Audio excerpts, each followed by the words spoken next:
So all these people are about to lose their jobs at the worst possible time. No money in savings, and we are in a recession. Now I gotta throw this up on the screen so everybody can see it, and we're just gonna talk this out. So this one says here: single mom's bank account drained after her 7-year-old spends $897 on Roblox. Sounds like something my kids tried to do. It says Kayla Howard's house is a lively one, a single mom working 2 jobs to support her 4 kids. And on Saturday, as her son was using the app, Kayla got a call from her bank. Several charges from Roblox totaled $897, and Kayla's account overdrafted. Now, obviously, there are several issues here with this. Numerous issues. But the first one being that $897 drained her bank account. Yes. That is the main one to me. But then you also have to think that a lot of people try not to keep too much in checking so that if somebody is able to get to your account number or hack your stuff, there's less for them to take.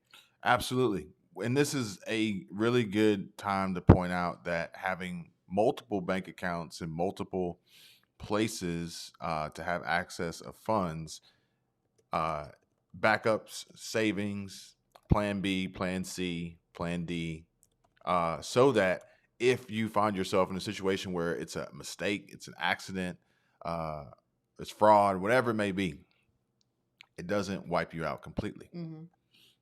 Now, I don't know if you were going to mention this, but our kid actually did this to us one time, or to me, actually. When she was like 7, my iPad was set up that if you did that little double tap thing on the top here and the side here, it would automatically let you pay for whatever was in an app. And I don't remember what she was on, but she was on something. And somehow she had seen me do that and knew that that was the right way to do it and charged me, I think, $50 on something. And I reached out to them and I was like, no, listen. This is my kid. I'm not paying this. You need to figure out how to fix it. I take full responsibility, but I'm still not paying it. Which is like the good thing about having your credit card, especially in American Express, tied to these transactions so that you could at least have that protection to fall back on.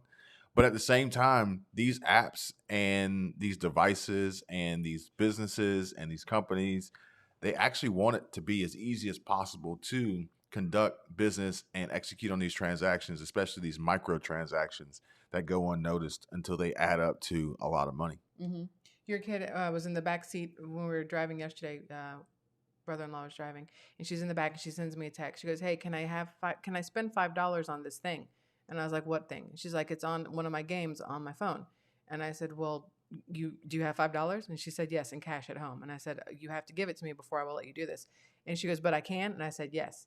And she said, "Okay." So when we got home, she gave me $5, and literally all she had to do was push one button 2 times on her phone, and it charged $5. And this is actually going to drive a new conversation on a separate video about what they're buying online with this money being digital products, which is something that I've been telling you guys about on a lot of videos here recently, as far as getting your own businesses set up and selling digital products online, Amazon, Shopify, Etsy, several different places, even creating your own website through Squarespace or Wix or whatever, and then creating these digital products that can be sold, which we need to really be considerate of for the fact that this younger generation is growing up with that already being a habit. Mm-hmm. So they are going to end up being the customer base moving forward that we should really be cognizant of how they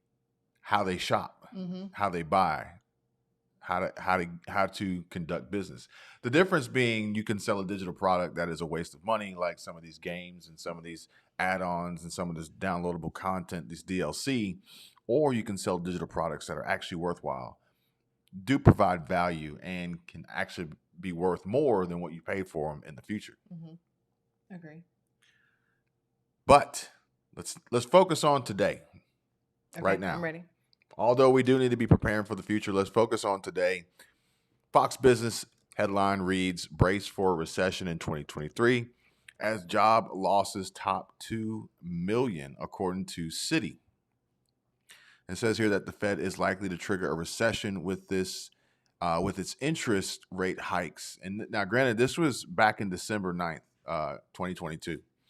So if I read it like it hasn't happened yet, then just it's like 3 weeks old, but it's still important, still valuable message here. Bank of America CEO Brian Moynihan addresses recession fears, growth slowing, not going off a cliff.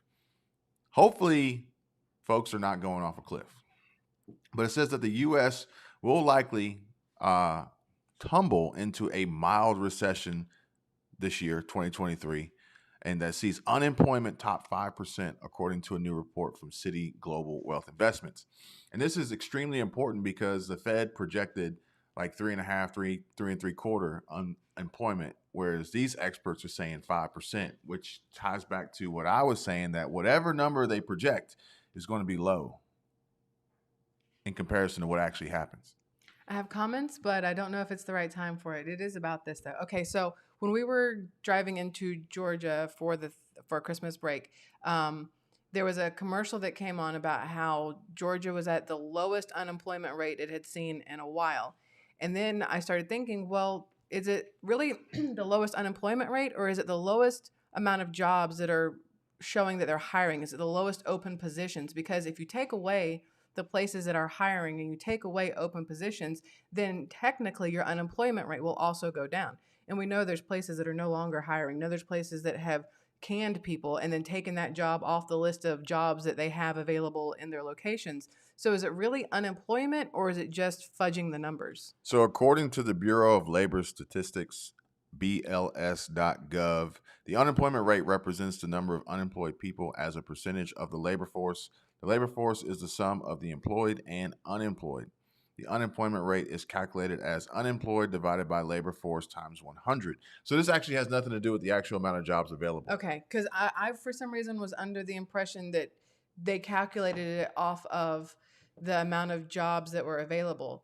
Now, if you're looking at labor force, though, are they looking up to whatever the highest retirement age is versus and through the earliest employment age? Like some states, you can get a part-time job at like 14. Other places, you have to be 16. Other places, you can retire. Isn't there different retirement ages for different states too, or is that a federal thing? I don't know exactly, but I'm sure that there's always going to be a way for them to fudge the numbers to make it look however they need it to look. Yeah.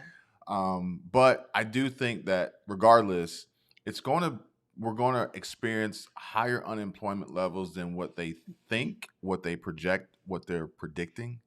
I would say that this Citigroup or Citi Global Wealth Investments is probably better suited at this 5%. The Fed obviously doesn't want to cause too much uproar and too much panic, but I think it's going to be a lot higher, especially based on what I'm seeing, what I'm reading, what I'm hearing, and what's happening. And if you guys have any other insight, please feel free to share. However, I will ask that you don't just blatantly say that there are now hiring signs everywhere I look, because if they were really hiring, do you think the signs would still be up? That is the problem. I've seen the same now hiring sign at numerous places since August. And when you go in there, they're still talking, oh, we're short staffed. Well, you literally have a sign in the front window before I walk into this establishment. Why aren't you hiring people? Well, I can barely get enough hours as it is, so that's probably why they're not hiring other people. Well, Now hiring for anyone willing to work for a lower wage and 2 hours a week you and know, no benefits. anybody looking to work for 2018, 2019 wages, that's what they're hiring for. And that and odds are these are industries that aren't going to have a huge impact in the overall GDP and our overall economy if they're putting now hiring signs in the windows. We're talking about major corporations, big companies, not McDonald's and Wendy's and Burger King. Yeah, that's Johnny true. Rockets. Is there still a Johnny Rockets anywhere? I have no idea. That's why you said it. I haven't seen one in forever. So it says the group said in its latest Outlook report published back in this December that the economy could lose an estimated 2 million jobs in 2023 as the jobless rate climbs to 5.25. So now we're over 5%. But if you guys recall, Jerome Powell, Federal Reserve Chair Jerome Powell said that he was projecting 1.2 million jobs. 2 million is a massive difference from 1.2.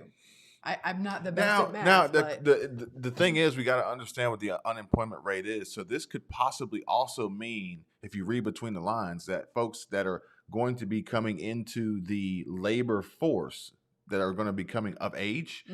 We got to look at it this way. It may not necessarily just be folks losing their jobs. It could be folks getting into the workforce or having eligible to be in the workforce, but no job to be had. Exactly. Okay. But then wouldn't you also look at it the same rate? If you have this many coming in, you're still going to have this many leaving, because they did say that last year, this year kind of thing is the biggest job change because of the boomer generation leaving. We would have to look at the birth rate, because if the birth rate is higher now than Was obviously not. over time, if the birth rate was higher, that means that there's going to be a greater population of people becoming of age in comparison to the people that were of age that are going to be retiring. I can tell you 16 years from 2021, you're going to have a massive influx of people, because when people were locked down for months and months, there was nothing to do but make babies. So baby making. And then with recent legislation, more babies. More, yes. But then, you were talking about not being able to get hours. And it's really funny because there's no consistency, because we know here that we'll go to certain places and there could be a need for the workforce, but then people don't show up to go to work. But then at the same time, you have people like Kayla, I was about to who say Kayla has 2 jobs. And, I don't even, if I had something to hire her for, I would hire her. I don't even know her qualifications. But she's so incredibly friendly and just always got a smile on her face. She's younger. Wow. She's, I think, 19 or 20. She's a server at 2 of the restaurants that we go to. We go to this one all the time with the family when they come visit. And we went to a different restaurant a different day, and she happened to be there. She's like, "Oh my gosh, it's you guys. I love y'all. Y'all are always so nice." But both places are kind of slow. Yeah. The economy, a recession, time of year, but also the seasonality of where we live, but this is just our market, and every market is going to be different. But, then you got some places that could easily have the staff, but they choose to cut back and hold back just to make as much profit as possible, which is, something Ronnie was talking about with, I don't know if you were in the conversation, but Cheesecake Factory and other restaurants do it. And he's like, well, why do y'all have so many tables that you're going to leave empty, but yet you're going to have this line outside the building instead of just having people come in and sit down? No. But then also think about it like, no, I know the answer to that. But also, I know the answer. Also, PF Chang was one, and another restaurant was another one where I think I said, why not pay the extra money? Why don't you pay a premium to get more chefs, more cooks? Because you're like, all right, the kitchen's backed up because we only have one cook. All right, so why don't you pay a premium to bring in another cook instead of cutting off your nose to spite your face and losing so many opportunities for customers because you have one cook? Bringing in a second cook would make, the food go faster, but it still doesn't mean that you're going to have enough servers. It still doesn't mean you're going to have enough food to make with 2 servers or 2 cooks. I'm sure there's numerous reasons, but just really quickly, for those of you who have never ever worked in the food industry, I want to be 100% just blunt as I'll get out with y'all. If you go to a restaurant and there is a wait, just wait, right? Don't bitch and moan and try to get a seat faster and then bitch and moan again when it takes 5-10 minutes for a server to get to you and then it takes longer for your food to come out.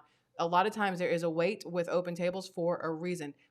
Most places would rather put you on a wait so that you understand why you're waiting. You're waiting for a table, right? As opposed to and then you sit for 30 minutes and then you get all pissy because your server couldn't show up in time, even though they got 4 tables sat in a row. A lot of people don't understand that. I told Ronnie, I said, you can't sit them down because then they're going to be upset because they're sitting down and not being served. But I think there was this little conundrum of a wait and open tables and this misrepresentation and people not really understanding. So I told him, simple solution, mannequins. Put mannequins at the tables. Put them in little action poses. That would actually creep me out immensely, just so you know.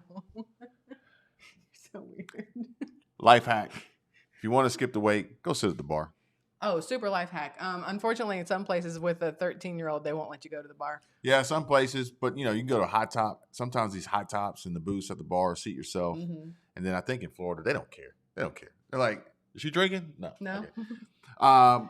It also says here that we believe, and this is from Citi Global Wealth Investments, we believe that the Fed's rate hikes and shrinking bond portfolio have been stringent enough to cause an economic contraction within this year, 2023. And these economists said that in the report. And if the Fed does not pause rate hikes until it sees the contraction, a deeper recession may ensue. This, ladies and gentlemen, is the definition of a warning sign.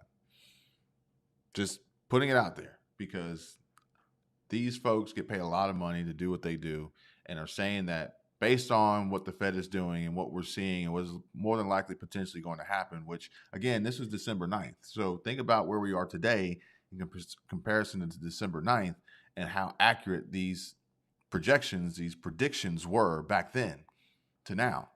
So if we see more hikes before a contraction, and as this data is slow to come back to the Fed, then in real time, we're going to see more job loss, 5.25%, maybe more, 2 million jobs lost, or, just 2 million people out of work, and deeper recession. It's not looking good for certain areas, honestly. But with inflation remaining persistently high, economists widely expect the Fed to trigger a recession with higher interest rates, which could force consumers and ultimately businesses to pull back on spending. Bank of America, Goldman Sachs, and Deutsche Bank are among the major Wall Street firms forecasting a downturn this year, 2023, although they remain uncertain about its severity.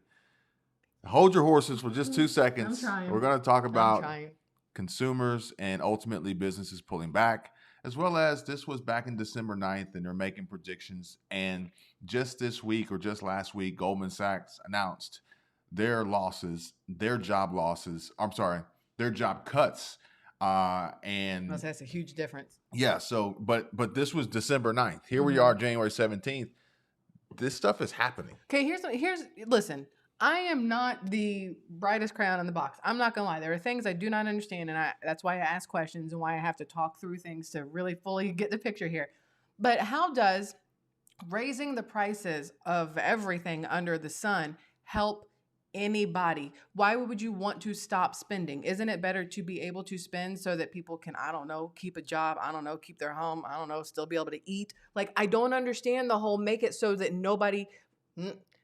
only the 1% can still do these things. How does that help anything? I don't get it. It doesn't make sense to me. The Fed's not raising prices. They're raising interest rates. Okay. To try to bring prices down.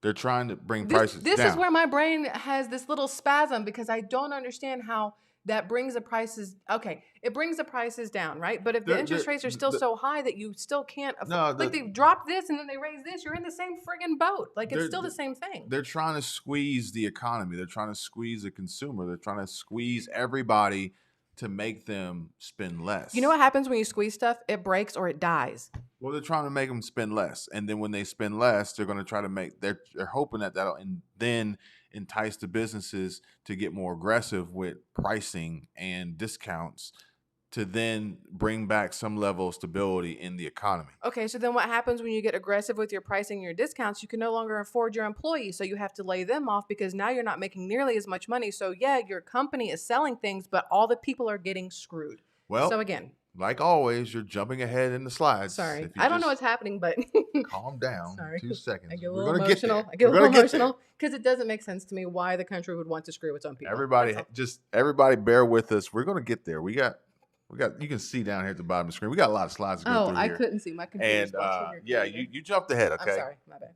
DoorDash cuts 1,250 jobs after pandemic hiring surge. DoorDash.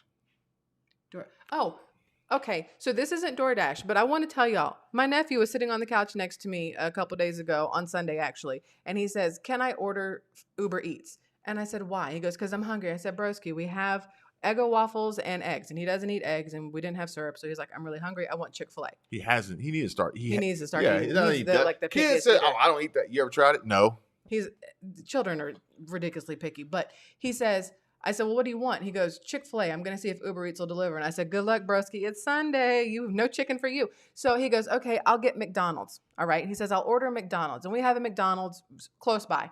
And he orders, and then he says, what's the address? He needed the apartment address. And he hands me his phone. And y'all, I look at this thing and I said, what in the actual, what are we doing here? He ordered 4 things of pancakes, okay? And I said, why do you need so many pancakes? Number one, he's like, no, in case somebody else wakes up and they're hungry. I wanted to get enough for everybody. And I'm like, that's nice. How thoughtful. But stop.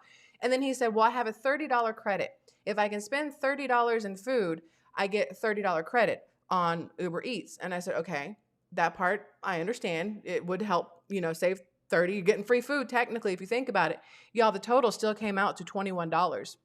It still came out to $21 because of the delivery fee, because of the Uber apps fee or whatever else. And then my poor nephew, at the very end of it, it said tip. He said custom and then left it 0 and hit enter. And I was like, oh, no.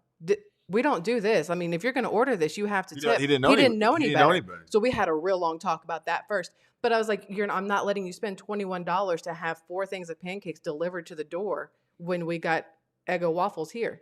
So let's just go back just a few slides here and see that, we have concerns of 2 million jobs, just vacant, poof, high unemployment rates. We have the suggestion here and prediction, again, this is December 9th, of consumers and ultimately businesses to pull back.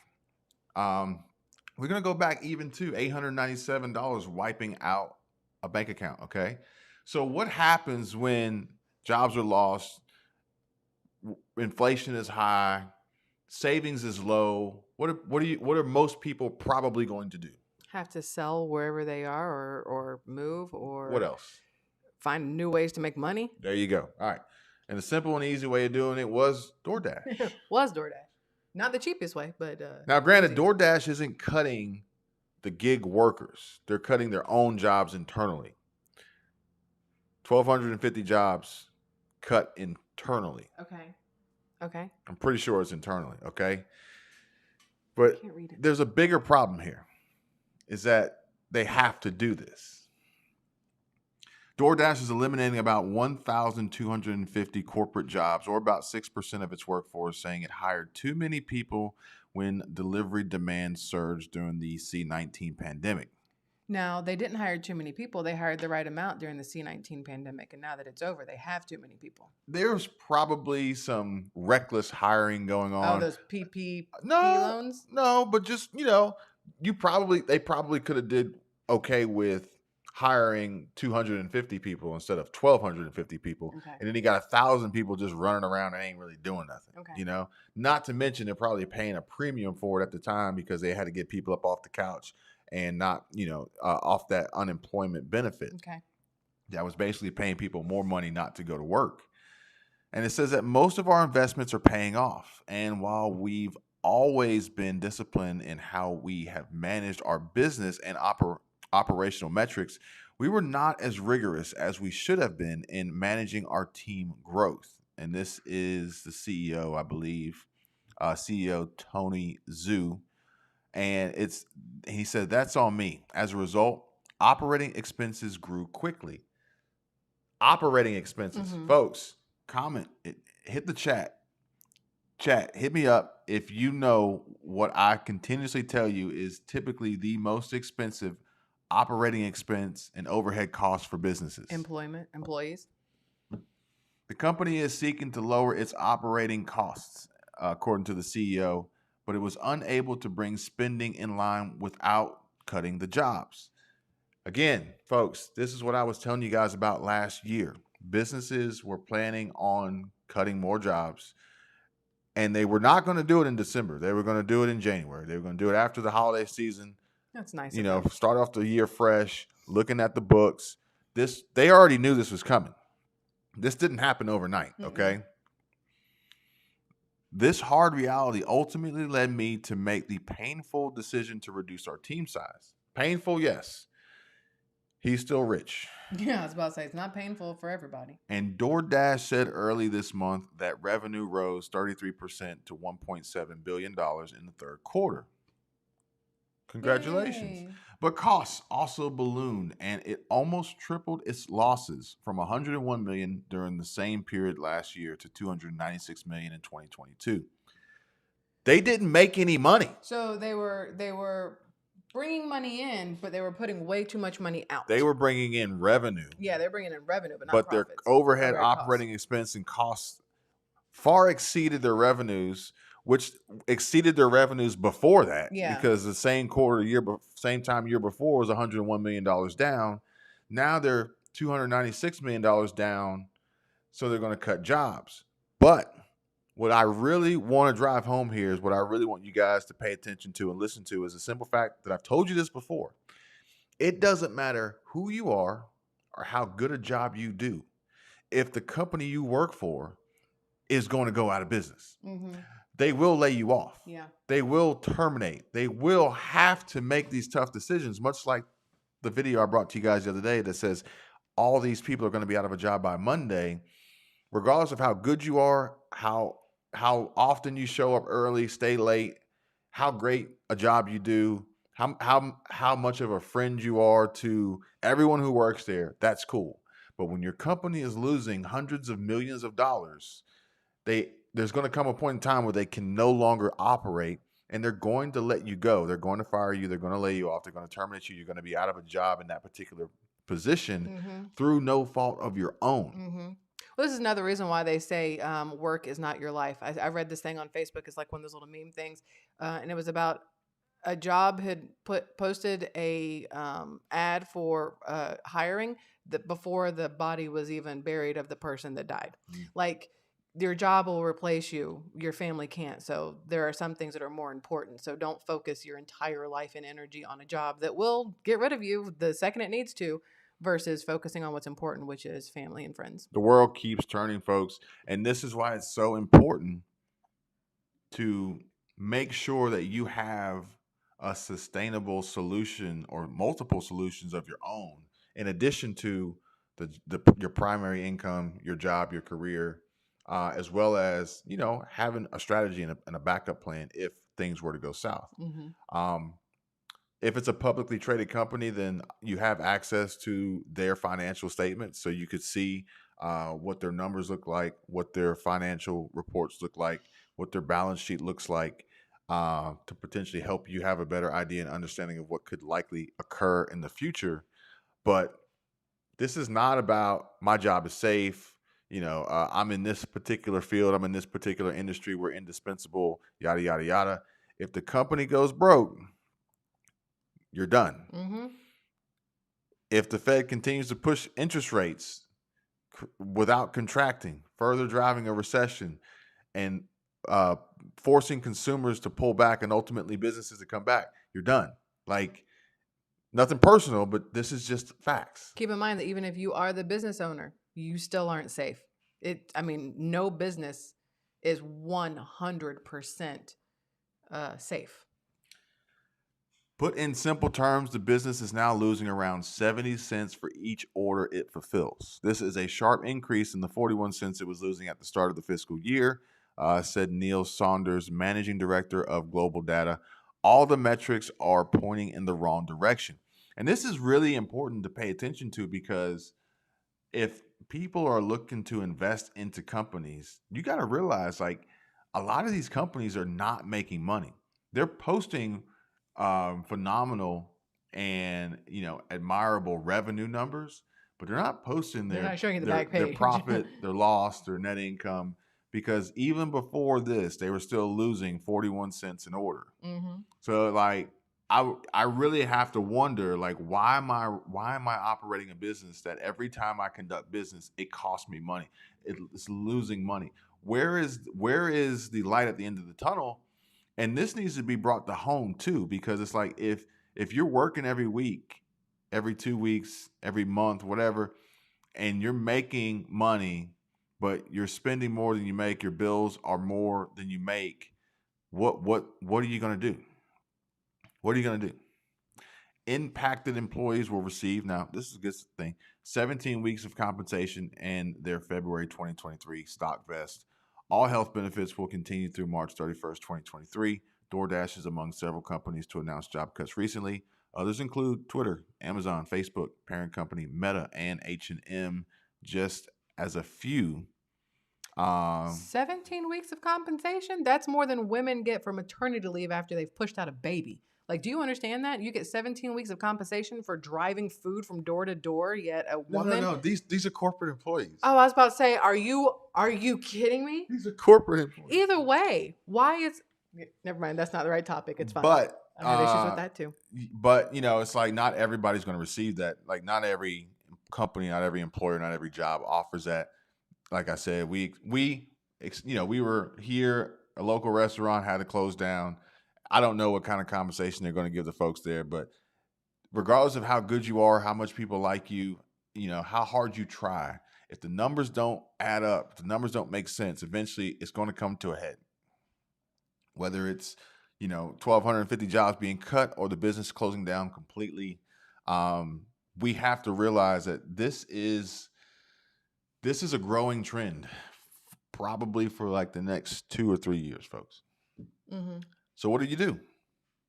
Try to save money, and ultimately try to save money fast. Well, I talked about that on my video this morning. Squirrel Tribe is a channel name, FYI. Kind of things that people don't think about that they could save money on.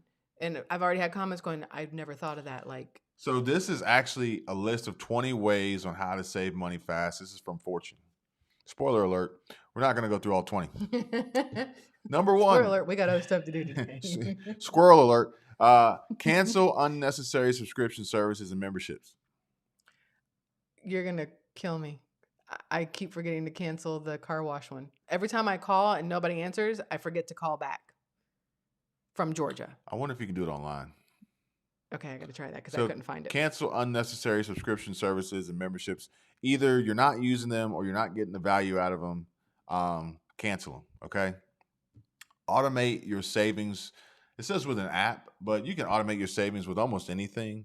So, if you actually do what the wealthy do, think Robert Kiyosaki, think Rich Dad, Poor Dad.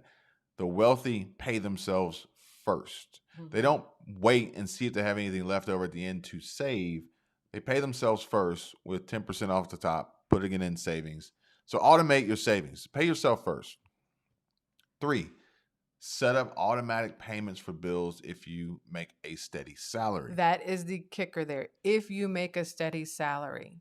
And if you somehow your steady salary starts to drop or your bills become too high, make sure that you don't have automatic bill pay set up and you can't cover it. Yeah, you want to avoid the NFS or Return. NSF, non-sufficient funds. Mm-hmm. You want to avoid that. And also any disruptions in your bill or whatever it is that you're paying for, and then any late fees associated. It's also, hits to your credit. And this one says switch banks. And it says that banks make a lot of money from account fees. In fact, banks made over $8 billion in 2021 in overdraft and non-sufficient funds, the NSF fees alone. And this is according to Consumer Financial Protection Bureau. It's easy to avoid paying monthly fees, particularly at online banks. I'm not suggesting you guys do this, but I'm just sharing this with you as one of the 20 on the list. And it says that nearly half, 46% of checking accounts that don't earn interest are free, according to Bankrate's 2022 checking account and ATM fee study. Some banks will even give you a generous bonus just for opening an account. So if your bank is charging you fees unnecessarily, really, then switch. What the hell? Bank of America charges me $12 a month to have a checking account with them. They didn't used to. When I first signed up, it was free. Well, switch the account or put more money. The other thing is if you have a certain balance, they won't charge you. Like there's that's the part. You don't want all your cash sitting in the checking just account. Put enough in there so that you don't pay it. So anyway, buy with cash or set a control on your card so you don't overspend. You can trick your brain into saving money every time you go to the store by using cash instead of a credit card to make a purchase.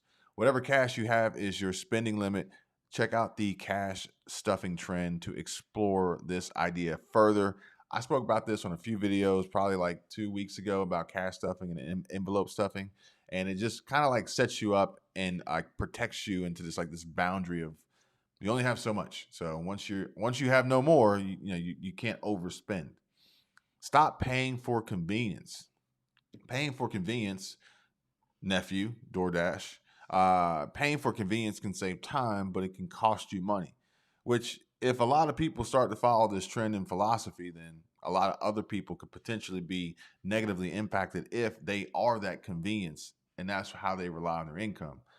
But our economy, businesses, it's all interconnected. So, folks, I mean, it is what it is. You got to pay attention. But it says that paying for convenience can save you time, but it can cost you money. Taking a little extra time out of your day to brew your own coffee or clean and repair things around the house can grow your bank account. Choose to reduce your expenses on things you care less about. For example, maybe you value the experience of going to a coffee shop, but you can cut back on how many times you order delivery food. So this is not well, this is on the topic. So I went to Whole Foods and I ended up going to Publix this morning. And at Whole Foods, I got some romaine lettuce that I have to cut up myself. I got the pieces of romaine lettuce, take it home, cut it up. When I got to Publix, they had their Taylor Farm salads, 2 bags for $5. Save $5 on because buy one get one. They would have been $10 for 2 bags, right?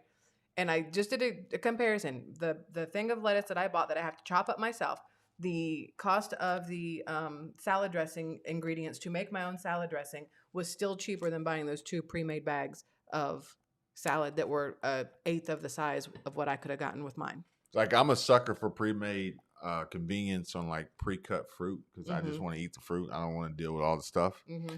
But we actually had a personal experience with this, and I'm torn. I'm torn on the value of something like HelloFresh, where it is convenient Mm-hmm. because they provide you with almost everything you need, which is still kind of odd that they don't provide you with everything you need. Like So, where are my plates and silverware? I mean, there's still a few ingredients that aren't in there. So, That's true. if anybody has done HelloFresh or anything like it, like it's not 100% turnkey, but it is a convenience factor. They provide you with most of it, a recipe, and you do the rest, but you also don't have waste associated with it. And I'm not really sure if that counts because you could save money by avoiding the convenience of something like HelloFresh, but then odds are you're going to waste more as far as not using all the ingredients or some of them going bad or whatever. It's like, you needed this one ingredient to pull this off, but it comes in a package this big. You're never going to use it again. It's like, Yeah, that's true. earn cash back on your purchases. And again, this is going to be dependent on what cards you use and things like that. But even when times are toughest, you'll still need to spend money on essentials, so you might as well be rewarded with cash back. There are cash back credit cards that can help you collect cash back on your purchases. Some don't even have an annual fee. And your existing credit card might also have cashback offers to certain retailers, but you might need to opt in to redeem this reward. And these offers may have an expiration date or other terms and conditions, so double check to ensure you're not caught off guard. I really like our Bank of America rewards card because it gives our business cash back, but it allows us to collect it personally, and they don't charge or they don't record it as income. Mm-hmm. That's what I like about my Amex. There's a bunch of offers, and if I'm going to use it, I can save 5%, 10%, 15% on certain places that I was going to shop at anyway, or something. It's almost like a bartering tool because you can use the rewards to make purchases with pre-tax dollars. Mm-hmm. This says reevaluate your recurring bills. Look at your cable, satellite, or streaming options to potentially save money. And you might start off with a good deal from your cable or satellite provider, which lapses after an initial period. Finding a new deal after a couple of years could save you money. There are also apps such as Rocket Money that can help negotiate bills for you. These apps are often free, but take a percentage of the earnings if they help you save on bills. But this is normal. This is along the lines of what I talked about this morning, but I went a little more in depth with it. This is normal. Car insurance is like a big one. You should always shop around. Look for coupons and sales. Planning ahead with coupons and checking around for sales can make a major difference. Looking through store flyers and online can help you get a good deal and save money. A website extension such as Honey's browser add-on looks out for coupon codes for you. So, did you cover this too? Yes. Okay, so check out Squirrel Tribe because she's got a video. I didn't know we had similar videos. It's kind of weird.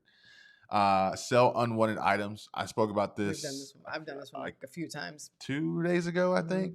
and sell items you don't need for an injection of cash fast. Look at your closet, attic, garage, or storage space to find the dress or ring or hiking boots you no longer wear. Then post the item to a popular online marketplace such as eBay or Poshmark. A garage sale might be an option for selling many items at once. Or Plato's Closet if you have clothes. The only difference, the only thing was with my video, I mentioned that if this is the route you're going to save money, it's like eventually you're going to run out of things to sell. So, we got to have a long-term sustainable solution outside of that. This is just an easy way to declutter, number one, and make a little bit of money, number two. Reevaluate your housing costs. Housing costs such as rent or mortgage payments are some of the largest expenses in most budgets. Moving to a place with a lower rent could help you start saving immediately. Refinancing your mortgage can help you save money on monthly payments and in the long run, but make sure it makes sense for your situation.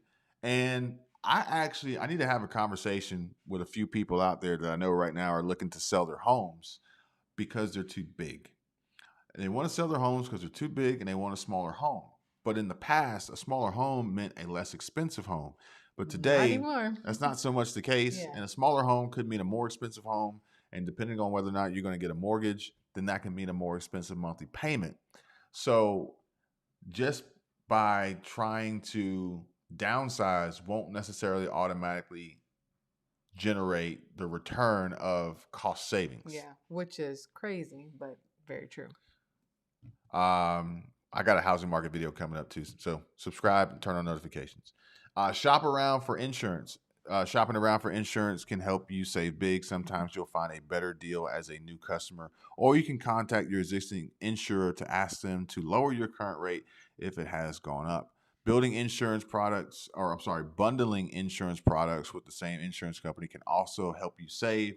And odds are, if there's any bill that you have that you want to negotiate, like if there's an option to choose a competitor and you call and say you want to cancel, they'll probably lower it for you. Mm-hmm. They don't want you to cancel. They have that's their job. Downgrade. What are you laughing at? You're stepping on my toes with my video this morning. Oh shoot. Well, watch that one too, because I'm sure you cover it. I say things a little bit differently than you do.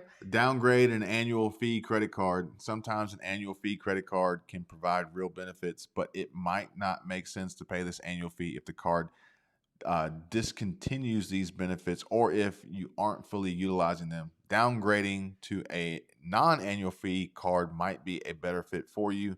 If this is an option, call your issuer to see if you're able to downgrade your current card to a non-fee card. Cook your own meals. Did you talk about that too? Yes. Shoot. Well, this is part of the convenience. This is part of the convenience one. Cook your own meals. Food can be a large expense in your budget. Prep your upcoming meals and have a clear understanding of what you need from the grocery store. Make a list, look for coupons, and try not to buy anything that didn't make it on the list. Mine went in the save money, but also help shed these pounds I put on. So I went a little different route. Try a no spend day. Not spending any money in a day or week can help you quickly save money. This can force you to think about every dollar you spend. After a no-spend day or days, you may also realize your spending habits have improved. Technically, you can't turn on any of your lights, run any of your water, run any heat or AC, or else you're spending money. Make a budget. I don't know why this is number 19. I don't know why this is number 19, but number one, make a budget. Make a budget. Assessing your spending is a way to find areas where you may be wasting money. This can be an eye-opening process. And last but not least, eliminate one spending habit today. And there's probably one treat or convenience that you're paying for on a daily or regular basis that you can live without or indulge in less often. And over time, you may get used to skipping this item and it will no longer be a habit. And by following a plan and using some discipline, you can find yourself with more money at the end of the week or month and in time, the year. And that's the end of their list. We can't end this video without me making reference to folks out there utilizing opportunities such as this platform, YouTube, as a way to increase money and generate money and revenue and income in addition to saving money. And like always, if you guys want to know more about how to get started, how to do it, or any of that stuff, feel free to reach out and let me know. I was gonna say, especially if you have your own business, because if you have your own business, what better marketing is there than on the World Wide Web? Like this is the easiest, freest way to get your name out there for everybody. Absolutely. Yeah. A lot of businesses actually spend a lot of money, like small businesses, they spend a Hmm. lot of money in marketing and advertising. And ultimately, they end up paying this cost per sale, per cost per acquisition. And sometimes it's a break even, and sometimes it's a loss. Whereas if you actually made your own content and promoted your own products and companies and brands, then your marketing costs would ultimately be zero.